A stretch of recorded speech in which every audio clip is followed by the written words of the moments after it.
Hey everyone, it's Mr. Lay. I'm back for Chapter 2 of the Sorcerer's Stone called the Vanishing Glass. Bum bum bum bum bum bum bum bum bum bum bum bum. Alright, here we go. Nearly 10 years had passed since the Dursleys had woken up to find their nephew on the front step, but Privet Drive had hardly changed at all. The sun rose on the same tidy front gardens and lit up the brass number 4 on the Dursleys' front door.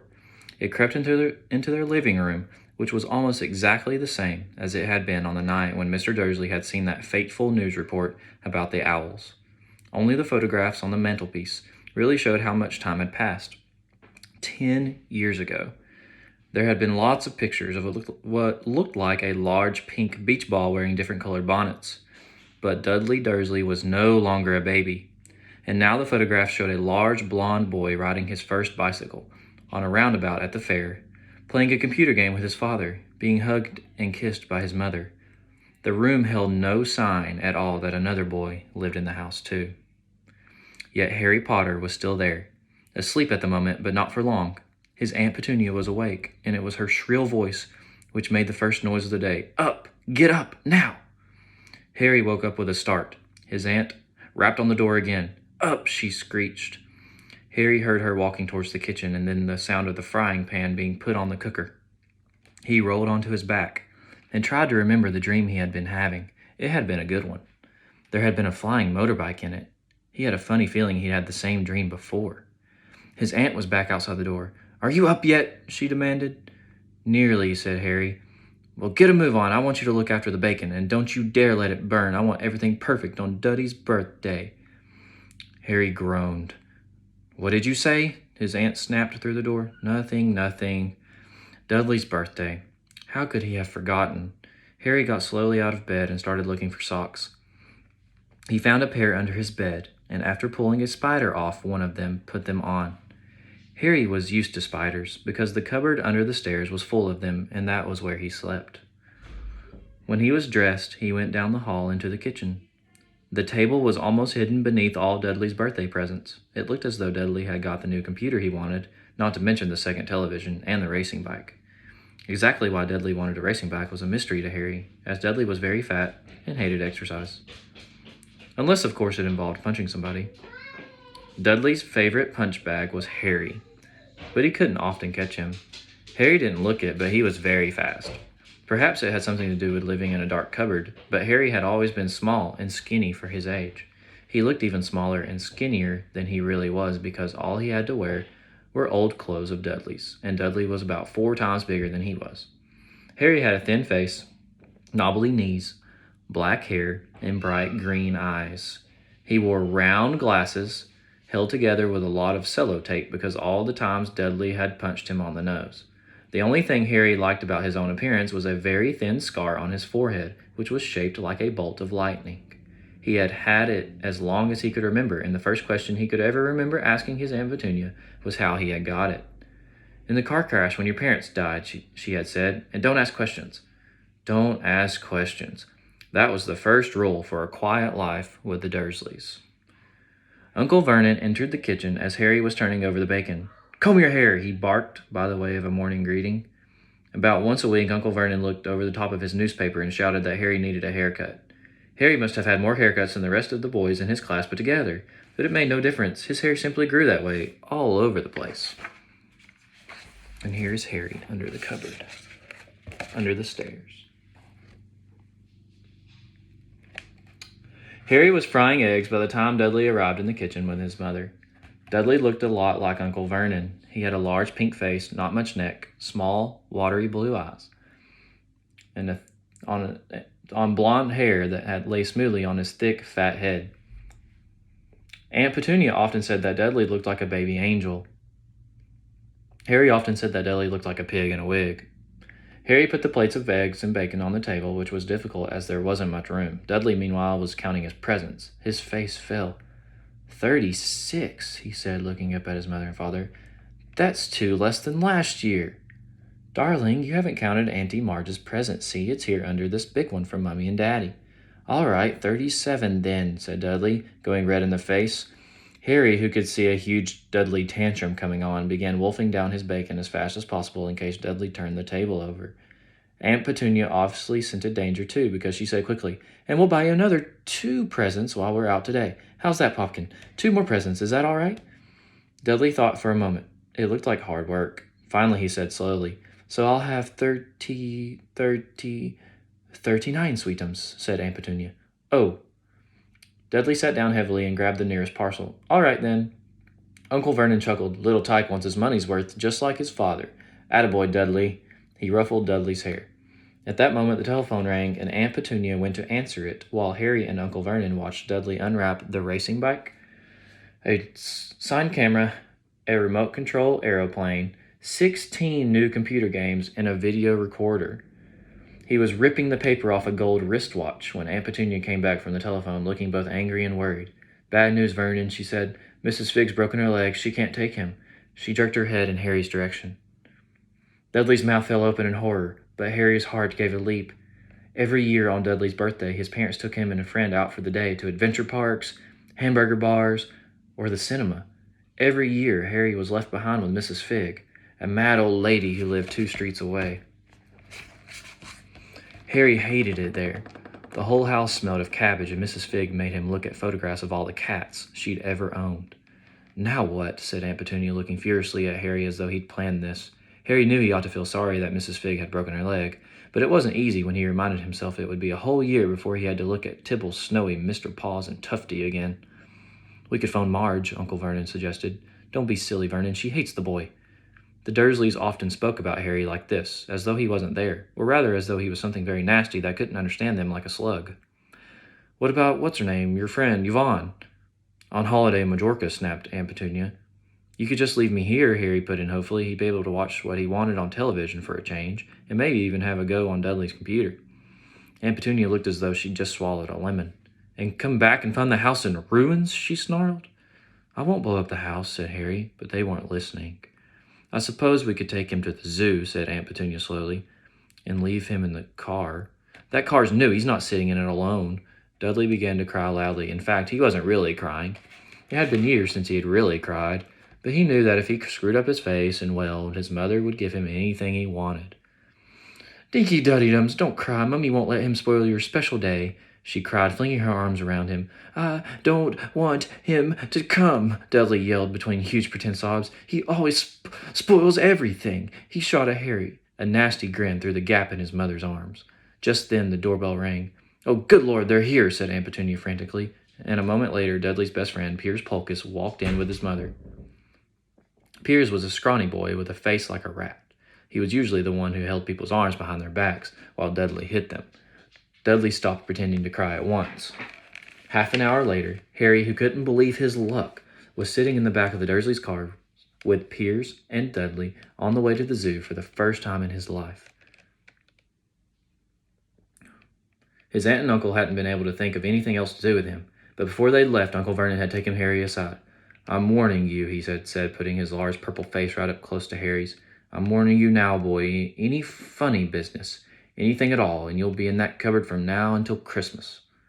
"I'm not going to do anything," said Harry, "honestly." But Uncle Vernon didn't believe him.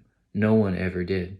The problem was, strange things often happened around Harry, and it was just no good telling the Dursleys he didn't make them happen. Once, Aunt Petunia, tired of Harry coming back from the barber's looking as though he hadn't been at all, had taken a pair of kitchen scissors and cut his hair so short he was almost bald except for his fringe, which she had left to hide that horrible scar. Dudley had laughed himself silly at Harry, who had spent a sleepless night imagining school the next day, where he was already laughed at for his baggy clothes and sellotaped glasses. Next morning, however, he had got up to find his hair exactly as it had been before Aunt Petunia had sheared it off. He had been given a week in his cupboard for this, even though he had tried to explain that he couldn't explain how he had grown back so quickly. Another time, Aunt Petunia had been trying to force him into a revolting old jumper of Dudley's, brown with orange baubles. The harder she tried to pull it over his head, the smaller it seemed to become, until it finally might have fitted a glove puppet, but certainly wouldn't fit Harry. Aunt Petunia had decided it must have shrunk in the wash, and to his great relief, Harry wasn't punished. On the other hand, he got into terrible trouble for being found on the roof of the school kitchens. Dudley's gang had been chasing him as usual, when as much to Harry's surprise as anyone else's, there he was, sitting on the chimney. The Dursleys had received a very angry letter from Harry's headmistress telling them Harry had been climbing school buildings, but all he tried to do as he shouted at Uncle Vernon through the locked door of his cupboard was jump behind the big bins outside the kitchen doors. Harry supposed that the wind must have caught him in mid-jump, but today nothing was going to go wrong. It was even worth being with Dudley and Pierce to be spending the day somewhere that wasn't school, his cupboard, or Mrs. Figg's cabbage-smelling living room. While he drove, Uncle Vernon complained to Aunt Petunia. He liked to complain about things. People at work, Harry, the council, Harry, the bank, and Harry were just a few of his favorite subjects. This morning it was motorbikes. Roaring along like maniacs, the young hoodlums, he had said, as a motorbike overtook them. I had a dream about a motorbike, said Harry, remembering suddenly. It was flying. Uncle Vernon nearly crashed into the car in front. He turned right around in his seat and yelled at Harry, his face like a gigantic beetroot with a mustache. Motorbikes don't fly! Dudley and Pierce sniggered. I know they don't, said Harry. It was only a dream. But he wished he hadn't said anything. If there was one thing the Dursleys hated even more than his asking questions, it was his talking about anything acting in a way it shouldn't, no matter if it was in a dream or even a cartoon. They seemed to think he might get dangerous ideas. It was a very sunny Saturday, and the zoo was crowded with families. The Dursleys bought Dudley and Pierce large chocolate ice creams at the entrance, and then, because the smiling lady in the van had asked Harry what he wanted before they could hurry him away, they bought him a cheap lemon ice lolly. It wasn't bad either, Harry thought, licking it as they watched a gorilla scratching his head, and looking remarkably like Dudley, except that it wasn't blonde.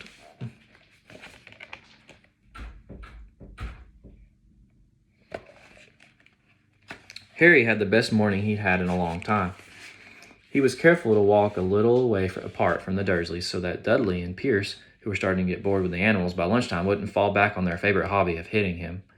They ate in the zoo restaurant, and when Dudley had a tantrum because his Knickerbocker glory wasn't big enough, Uncle Vernon bought him another one, and Harry was allowed to finish the first. Harry felt afterwards that he should have known it was all good, too good to last. After lunch, they went to the reptile house. It was cool and dark in here, with lit windows all along the walls. Behind the glass, all sorts of lizards and snakes were crawling and slithering over bits of wood and stone. Dudley and Pierce wanted to see huge poisonous cobras and thick man-crushing pythons. Dudley quickly found the largest snake in the place. It could have wrapped its body twice around Uncle Vernon's car and crushed it into a dustbin. But at the moment, it didn't look in the mood. In fact, it was fast asleep. Dudley stood with his nose pressed against the glass, staring at the glistening brown coils. Make it move, he whined at his father. Uncle Vernon tapped on the glass, but the snake didn't budge. Do it again, Dudley ordered. Uncle Vernon rapped the glass smartly with his knuckles, but the snake just snoozed on. This is boring, Dudley moaned. He shuffled away. Harry moved in front of the tank and looked intently at the snake. He wouldn't have been surprised if it had died of boredom itself. No company except stupid people drumming their fingers on the glass trying to disturb it all day long. It was worse than having a cupboard as a bedroom where the only visitor was Aunt Petunia hammering on the door to wake you up. At least, he got to visit the rest of the house. The snake suddenly opened its beady eyes. Slowly, very slowly, it raised its head until its eyes were on a level with Harry's. It winked.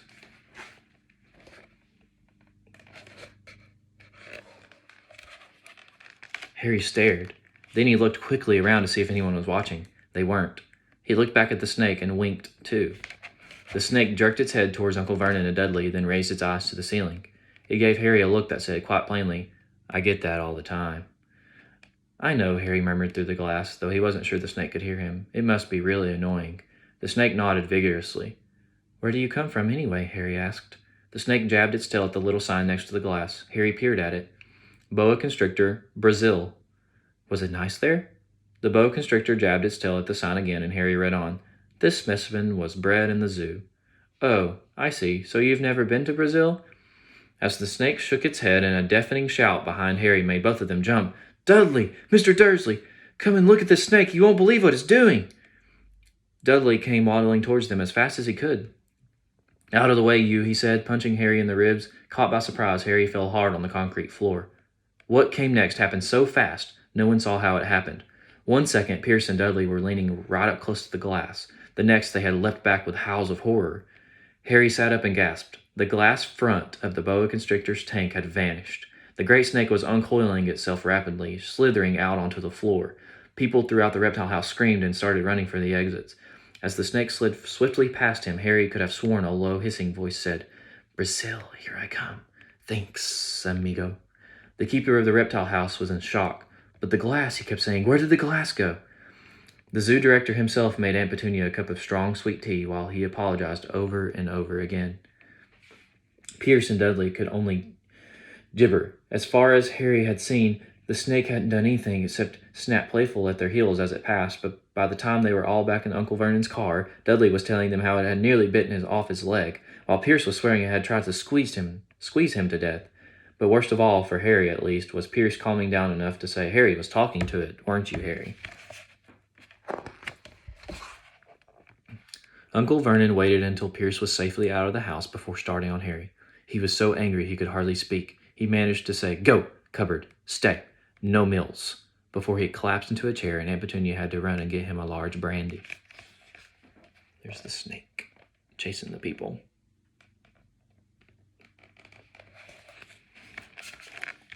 Harry lay in his dark cupboard much later, wishing he had a watch. He didn't know what time it was, and he couldn't be sure the Dursleys were asleep yet. Until they were, he couldn't risk sneaking to the kitchen for some food.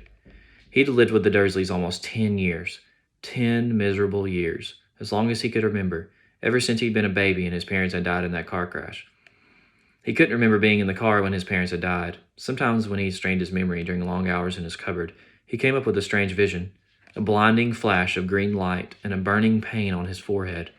This, he supposed, was the crash, though he couldn't imagine where all the green light came from. He couldn't remember his parents at all. His aunt and uncle never spoke about them, and of course he was forbidden to ask questions. There was no photographs of them in the house. When he had been younger, Harry had dreamed and dreamed of some unknown relation coming to take him away, but it had never happened. The Dursleys were his only family, yet sometimes he thought, or maybe hoped, that strangers in the street seemed to know him. Very strange strangers they were, too. A tiny man in a violet top hat had bowed to him once while out shopping with Aunt Petunia and Dudley. After asking Harry furiously if he knew the man, Aunt Petunia had rushed them out of the shop without buying anything. A wild-looking old woman dressed in all green had waved merrily at him once on the bus. A bald man in a very long purple coat had actually shaken his hand in the street the other day and then walked away without a word. The weirdest thing about all these people was the way they seemed to vanish the second Harry tried to get a closer look. At school, Harry had no one. Everybody knew that Dudley's gang hated that odd Harry Potter and his baggy old clothes and broken glasses, and nobody liked to disagree with Dudley's gang. And that is Chapter 2 of Harry Potter and the Sorcerer's Stone. I hope you enjoyed it. Stay tuned. I should be posting that on my YouTube page very soon, and I'll get to Chapter 3 shortly. Thanks for listening.